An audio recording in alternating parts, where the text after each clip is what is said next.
40 दिन की जंग के बाद न ईरान झुकने को तैयार है, न ईरान रुकने को तैयार है। वहीं दूसरी तरफ अमेरिकी राष्ट्रपति ट्रंप हताश हैं, परेशान हैं और सहयोगियों की धोखेबाजी के बाद ट्रंप को समझ नहीं आ रहा कि वो करें तो क्या करें। अब वो किसी भी स्थिति में वार्ता के लिए बेकरार हैं, बातचीत के लिए कभी धमकी दे रहे हैं, कभी सॉफ्ट अप्रोच भी अपना रहे हैं। इस बीच इस्लामाबाद में सेकेंड राउंड की वार्ता के लिए पाकिस्तान हर संभव कोशिशें कर रहा है। पेजेश्कियान ट्रंप और अरागची से फोन पर बात कर रहे हैं तो मोहसिन नकवी अमेरिकी और ईरानी राजदूत से मुलाकात कर रहे हैं। ऐसे में अब नई टेंशन टूस्का को लेकर आ गई है। अमेरिका ने दावा किया है कि टूस्का से चीन हथियार बनाने वाले केमिकल ईरान भेज रहा था। हर खबर आपको हम आज डिटेल में बताएंगे। सबसे पहले और बड़ी खबर यह कि वार्ता 2.0 पर संशय बरकरार है। ईरानी ब्रॉडकास्टिंग एजेंसी ने अल जजीरा की खबर का खंडन किया है। बातचीत के लिए कोई डेलीगेशन पाकिस्तान नहीं पहुंचा है, ईरानी टीवी ने साफ किया है। इससे पहले अल जजीरा से खबर सामने आई थी कि ईरान का प्रारंभिक डेलीगेशन पाकिस्तान पहुंच गया है। ईरानी टीवी ने खबरों को पूरी तरह से गलत बताया है, कहा है ना प्राइमरी ना सेकेंडरी किसी तरह का कोई डेलीगेशन ईरान का पाकिस्तान नहीं गया है बातचीत के लिए। एक और बड़ी खबर है कि बातचीत पर ईरान ने अमेरिका को नहीं दिए हैं कोई भी संकेत।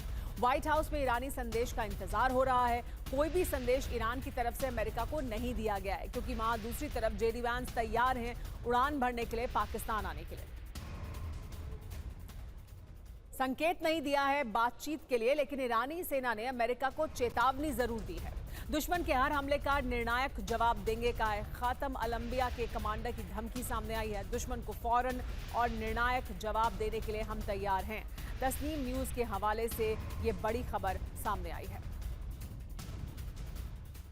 सीज फायर पर ईरान को ट्रंप ने अल्टीमेटम दिया है। सीज फायर का समय निकलता जा रहा है, कहा है ट्रंप ने। बुधवार शाम को खत्म हो रहा है सीज फायर। ट्रंप ने यह भी कहा सीज फायर का समय नहीं बढ़ाएंगे। ट्रंप ने यह भी साफ कर दिया है।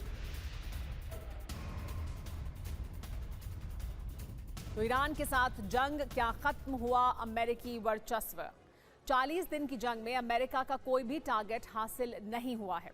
अरब के देश ईरानी हमले के लिए अमेरिका को जिम्मेदार मान रहे हैं।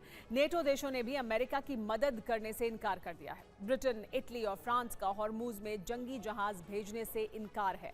ईंधन कमी से जूझ रहे देश इस संकट के लिए अमेरिका पर ही ठीकरा फोड़ रहे हैं। मुस्लिम बहुल देशों में सरकार की शह पर एंटी यूएस नैरेटिव बना है। ट्रंप के टैरिफ वॉर से नाराज देश अमेरिका की स्थिति से खुश हैं। जंग में अमेरिका की ताकत कम होने से चीन का प्रभाव भी बढ़ा है। कनाडा ने अमेरिका से अपने आर्थिक संबंधों में बदलाव के संकेत दे दिए हैं। तो किस तरह से स्थितियां बदल रही हैं वो आप समझिए। हथियार और सुरक्षा के लिए मिडिल ईस्ट के देशों का अमेरिका से भरोसा टूटा है और ये बड़ी मुश्किल है अमेरिका के लिए। बड़ी बात यह है कि महंगाई की वजह से ट्रंप का अमेरिका में भी विरोध बढ़ा है। ईरान में न सत्ता बदली है और न परमाणु कार्यक्रम ही बंद हुआ है। दो अहम मुद्दे जिस पर यह जंग लड़ी गई या शुरुआत हुई। ईरान से वार्ता के लिए ट्रंप ज्यादा बेकरार दिख रहे हैं, ईरान उतना बेकरार नहीं दिख रहा है। तो ट्रंप ने दुनिया को यह बताया कि ईरान पर हमलों का आधार है उसका परमाणु कार्यक्रम।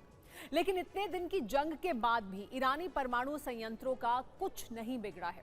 इसीलिए अमेरिका समझौते में यह अनिवार्य शर्त रख रहा है कि स्थायी शांति के लिए ईरान को अपना संवर्धित यूरेनियम सौंपना होगा। लेकिन ईरान इसे अपना मौलिक अधिकार कहकर खारिज कर रहा है।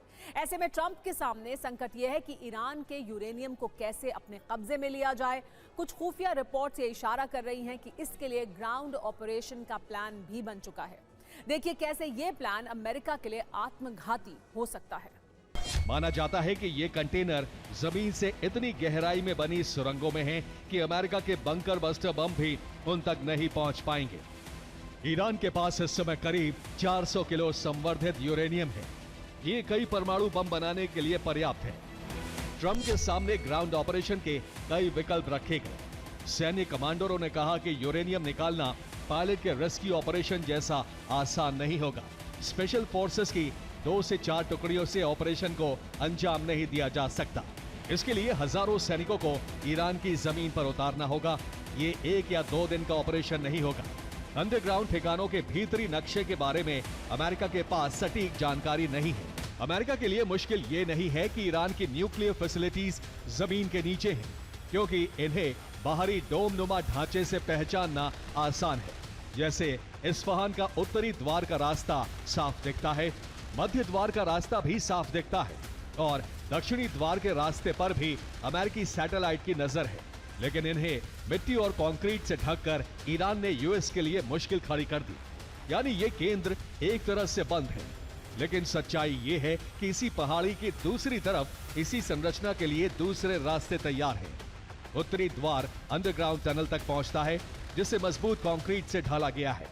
ऐसे ही एक गुप्त मध्य द्वार भी तैयार है, जिसका द्वार कंक्रीट का है, और दक्षिणी द्वार भी यूएस के सैटेलाइट से छिपाकर कंक्रीट का बनाया गया है, ताकि ग्राउंड ऑपरेशन में सेना घुस न सके। यूरेनियम को खास तरह के भारी भरकम लेड लाइन्ड कंटेनरों में रखना होगा।